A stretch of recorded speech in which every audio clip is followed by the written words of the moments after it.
Welcome, everyone, to the Sweet Marketing Perspectives podcast. I'm Steve McDonald, your host. And today we have a really interesting conversation because we have Dayna Rothman here, who's CMO, currently CMO at Census. But Dayna, you've been a CMO 2 times.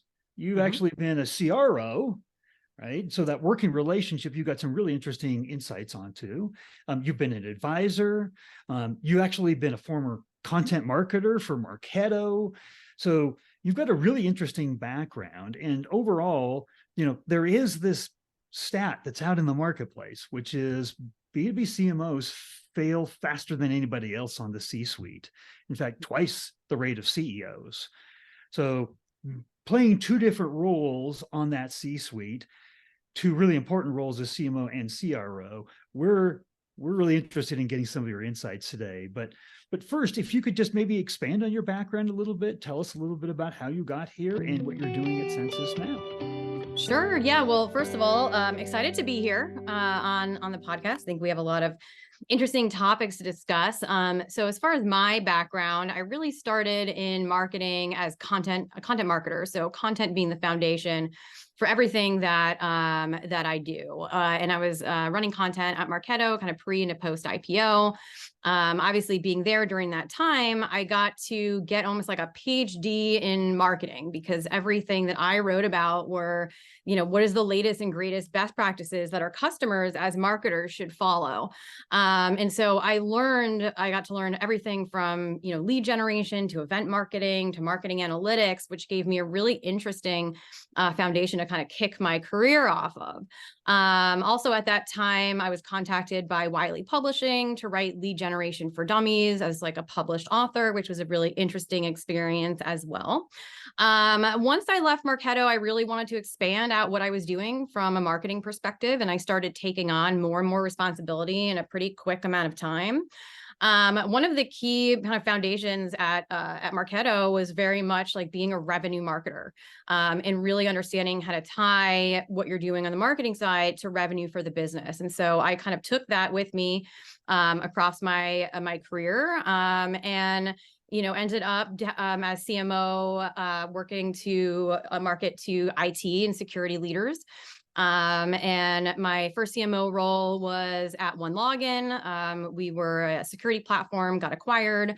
I was there for about 2.5 years and we had a great successful exit. And now I am going back a little bit to startup world at a company called Census, also in cybersecurity as well. And I own the full marketing stack, and I also own the sales development team, which I also did actually at OneLogin as well. And so I take on, a big piece of the revenue. And right now at Census, we're, really kind of all about scaling the business, creating the foundation for success on the marketing team and the sales development team, and then scaling it out for growth and efficiency at the same time, because, everyone is worried right now about making sure that the program dollars that you spend are efficient. So that's a big piece of kind of my focus also. So a good place for us to start might be when you were CMO at OneLogin. You had mentioned that there was 3 previous CMOs who had failed, and you would say it failed.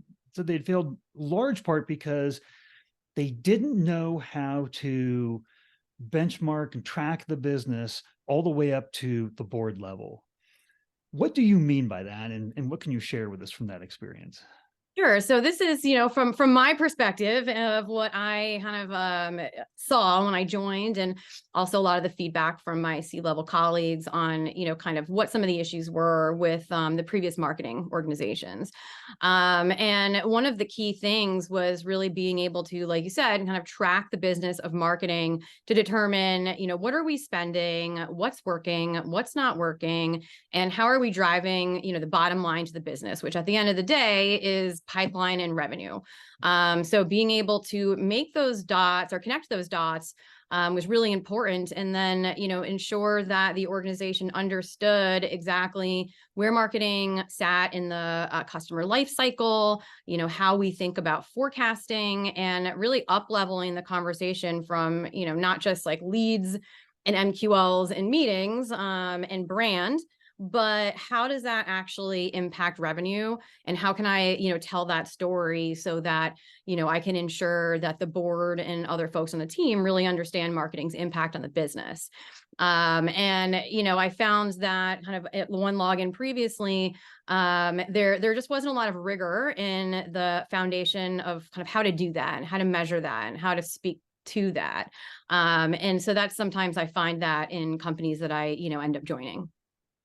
So it's interesting because like impacting at the board level, their perceptions of the performance of the company and particularly what you as a CMO are doing, that's going to heavily influence the C-suite, right? The CEO, the CRO, what they're thinking, right? So it's important that we have those day-to-day relationships and expectations set at the C-suite level.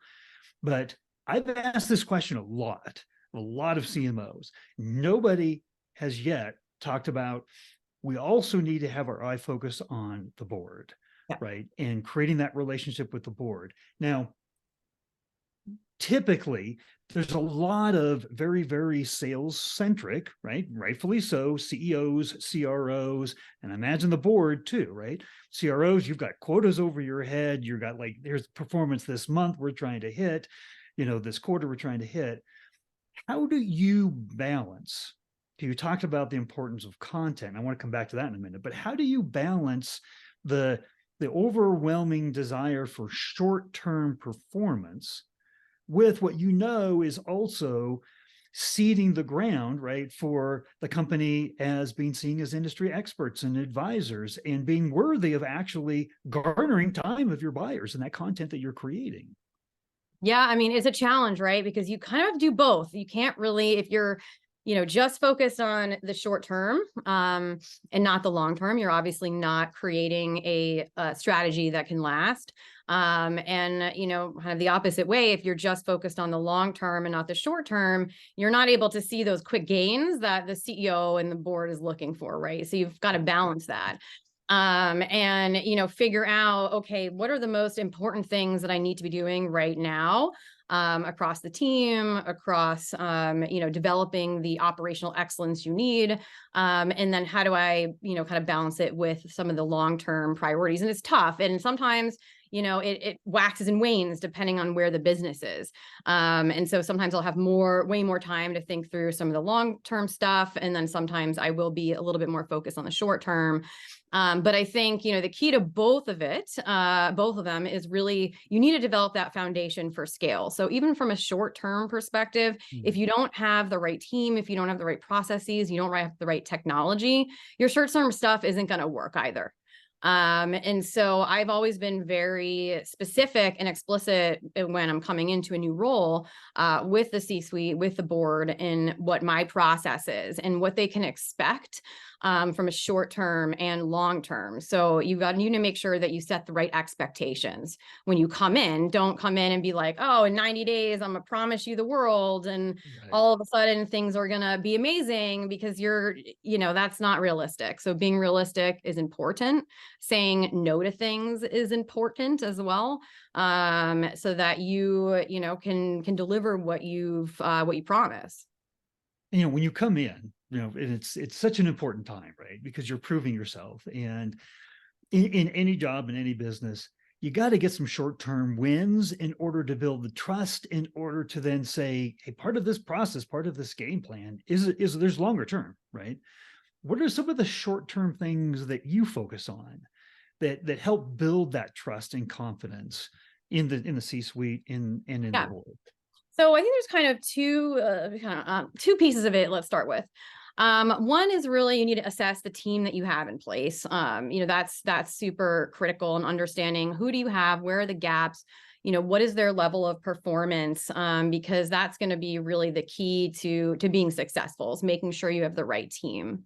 You can have a lot of short-term gains, if you have the right people in seat and you're directing them in the right way, or you're able to, hire those roles quickly.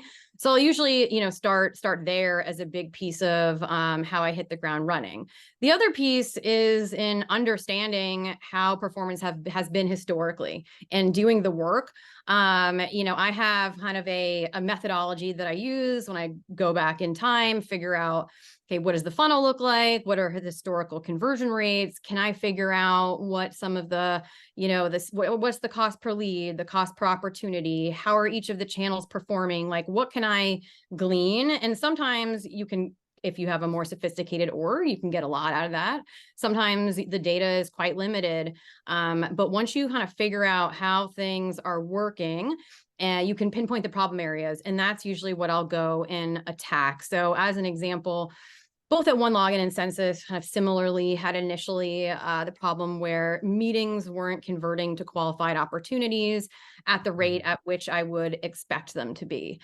And that was really where the problem area was identified, because the less meetings are converting to quality opportunities, the more you have to generate at the top of the funnel, meaning the more you have to spend in marketing. And so, understanding what's causing that breakdown between marketing, the SDRs and the AEs, if you can kind of solve for that problem, and with both the companies that I joined, that really gave me the ability to have some really quick wins, because I was able to pinpoint what wasn't working, and then how can I layer in there, kind of what is working, and then what I know from my past experiences. So that's just an example. But the data will tell you as much as you can dig in and, get even some data, even a little bit will give you directional, knowledge. Well, good place to start out is look at the data that you have, because there's a story to be told, and that tells you where you need to go in and pinpoint that meeting conversion rate. We did a podcast on the power of 1%, and it was all about that, making changes, like even at the top of the funnel, like if you can get your click-through rates or open rates on your emails and ads and things like that improved by 1%, the impact that it has down the line. Right. So it's all about the data. I love that. I love that. So you talked about at the beginning, when you're introducing yourself, the importance of content and the foundation. I can't imagine creating content for marketers, especially coming from Marketo, who, is in a position as an authority in the industry to begin with. So when Marketo puts out content, right, the expectation is going to be that it's going to be really high. Right. So tell me though, I'm going to start out with just a general question, but very telling. If, in your opinion, I want to know how important you think marketing is to the overall growth and success of the company. I'm going to actually have you put a rating on it. Like 1, it's not important at all, right? 10, it's actually vital. I mean, it's vital to the growth and the success of this company. Where would you put it on that rating scale, and why? Where I would put marketing itself or content? Content. Okay. 10, I would put it as a 10. I'm a huge proponent of content as being really the foundation for everything that we do. So when I'm doing when I'm planning for, my quarter or year, it all starts out with what content are we building? And that's going to align with like business themes and strategies, product launches, customer stories, other things. And then from there, I mean, every program that I'm doing is based in content, whether it's, obviously the stuff you're doing on the website from an SEO perspective, PR, content syndication, digital advertising, social media, it all goes back to the content. And it's really that content that drives in many ways the success of those programs. Also in how you're nurturing your database, making sure that you're always giving them fresh things to look at. If we don't have content, then our programs are just not going to be successful. Because you have to understand also like how people buy, how organizations buy. They don't just want a demo all the time. They just don't want that sales content always. You need to nurture them, you need to educate them, and you can't do that without a solid content strategy. I talked to multiple times B2B CMO the other day, and I said, you realize, Patrick, you have just said for the 10th time in our conversation, our sales guys, they need something more in this ABM process to keep the conversation alive than just, I'm selling. Right? You got to keep adding value. Nobody wants to be sold to. They want to be advised. They want to be helped, right? And that transcends. So when you talk about content, how much of the content, give me a kind of a breakdown maybe of, content that would be more in the product marketing focused area of content that's more in thought leadership, advisory role. How do you think about the balance of those two and where they're used and how they're used? Yeah. So as far as the balance, like we pretty much, when I joined, we created a content matrix to figure out like what we had for each stage of the buyer journey, for what persona, what product, and we're able to fill in the gaps there. I would say, probably the biggest bucket of content we create is our kind of top funnel thought leadership and kind of educational content. So at Census, that's done a couple of different ways. So one is, we have the stuff that we create in the marketing team that we work with subject matter experts in the business to help our customers be, better at their jobs, not necessarily focused on product yet, but, some of the general concepts around it. We also are lucky that we have an internal research team that reports up into like our product function. Basically, their job is to use the Census platform to do the research and to come up with, different trend reports on internet and fraud and security. And so they put out a lot of content as well. So they do kind of annual reports. We also have them on something called rapid response. So if there's a new, breach or critical event that happens in security, they respond to it right away and they write content and we push it out through PR channels. And so we kind of have both those facets where, we're educating the audience, but we're also trying to be like the front runners in commentary around like what's going on in the world generally. And so that's a pretty big bucket of content that we have. Also, we work on mid-funnel content, which is usually a partnership between like my content folks and my product marketing team, where it's not just like demo content, but it's bringing in some value of like, how do you use these different features? How do you, develop like a business case and those types of pieces. And then as far as like kind of our bottom funnel content, product stuff, like that's mostly the product marketing team that works really closely with our product organization to develop, both external and internal facing materials that's very specific to the product. And so the goal is to make sure that we're covering all facets of the buyer journey across all the different product lines and, also layering in their personas and eventually kind of verticals as well. So there's a lot that you're doing there. Yes.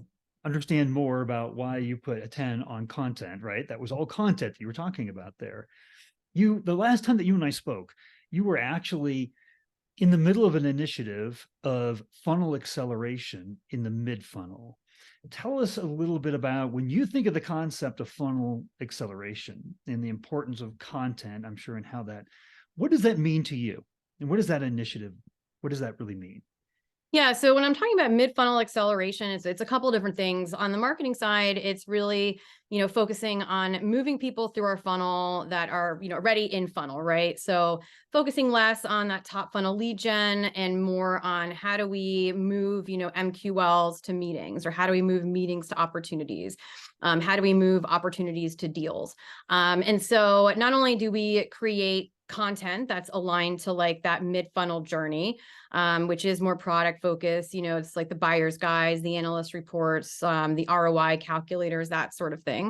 But we also run a lot of kind of targeted programs that are specifically aimed at the mid-funnel. So we almost take like an ABM approach to it, where it's like, we know who is, a meet an SQL or an opportunity, and we're actually serving ads to them through like a 6 Sense platform. So we can do a lot there. We're also using that to create a lot of webinars and email nurtures. So anything that targets, kind of that mid funnel area on the marketing side. And then on the sales side, that's a key piece of it as well. So how can we partner with the SDR team and the AEs to help them accelerate, their opportunities to deals. And so we're running a lot of targeted, field marketing campaigns.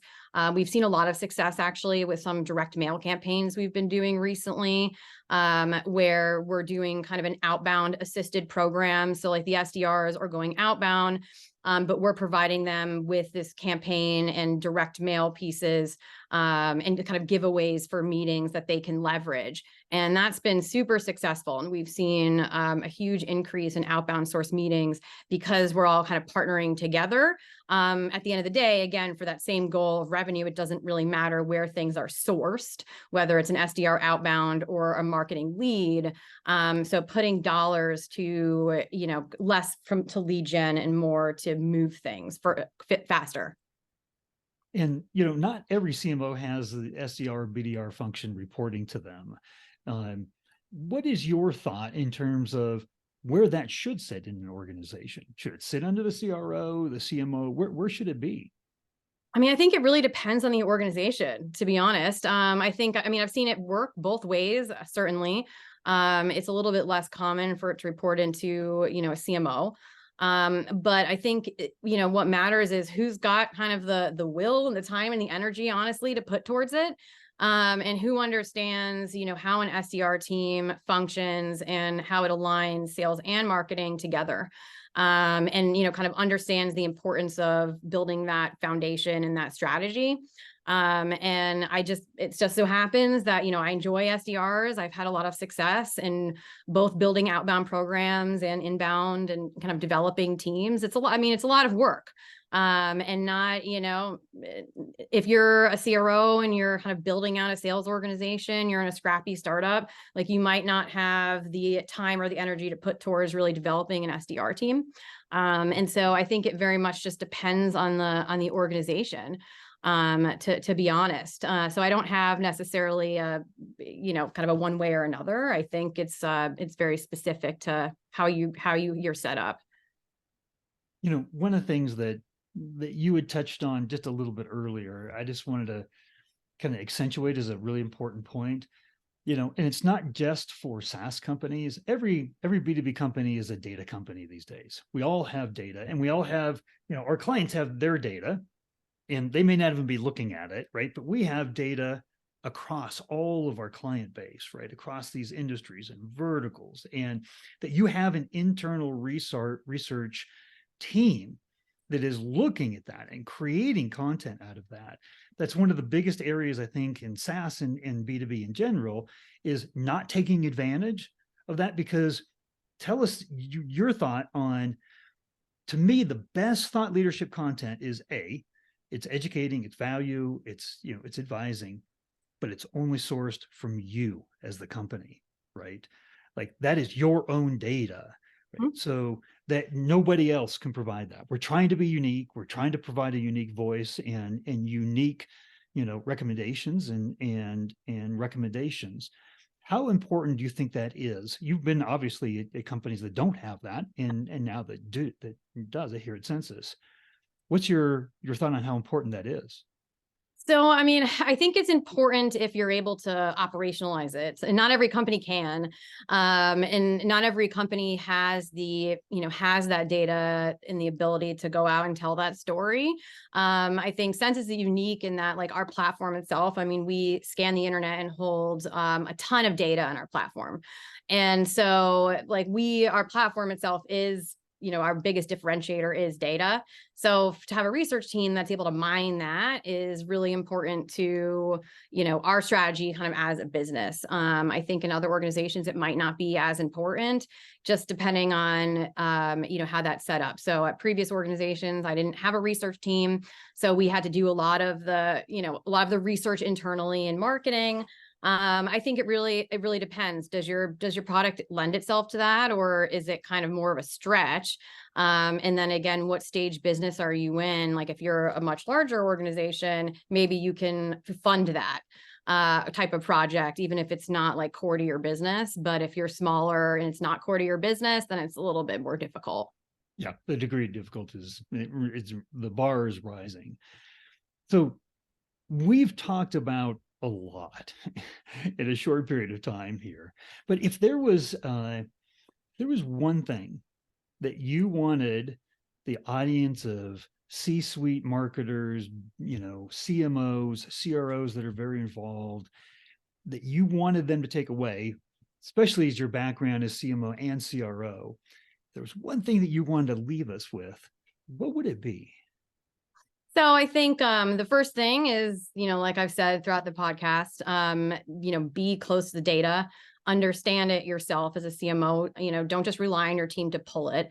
I make sure that I understand all the reports that come across my desk, or, so that I could even pull them myself. I can go into Domo and do my own stuff so that you can answer those questions. I think the other thing that we kind of touched on, but didn't go into in depth, is really building that relationship across the sales and marketing team, particularly at the top, between the CMO and the CRO in your organization. You guys need to be like totally aligned, like two peas in a pod.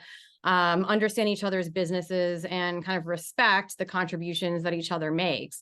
And I've had the best successes in organizations that had really tight alignment between the two functions. So I would leave with that as well, as like build out that relationship.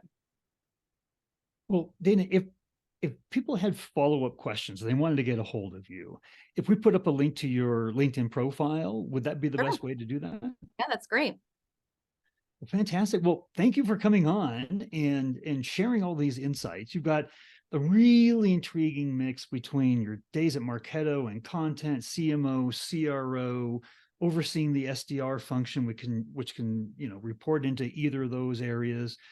So we really appreciate you spending the time with us and helping us understand what makes success in your terms.